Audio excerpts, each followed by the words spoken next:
Aroma daging bakar dengan rempahnya yang khas menjadi salah satu pilihan menu berbuka puasa. Menu satu ini akan memanjakan lidah pecinta daging kambing.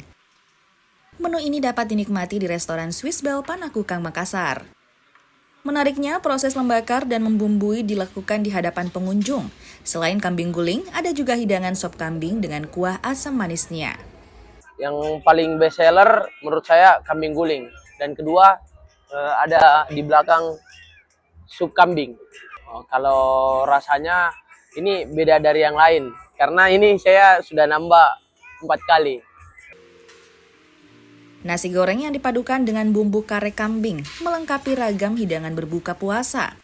Menu dengan cita rasa utama dari daging kambing dibuat khusus selama Ramadan. Karena secara rasa kambing yang kita hidangkan itu berbeda daripada kambing yang ada di luar sana. Biasa kan kambing itu terkenal dengan alot, bau, tapi kambing kita di sini justru sudah berubah 360 derajat. Itu kambing kita itu sudah lembut, tidak berbau, dan dengan aroma khas yang berbeda daripada yang lainnya.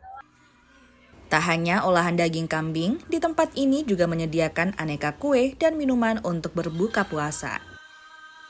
Nila Rustam, Kompas TV, Makassar, Sulawesi Selatan.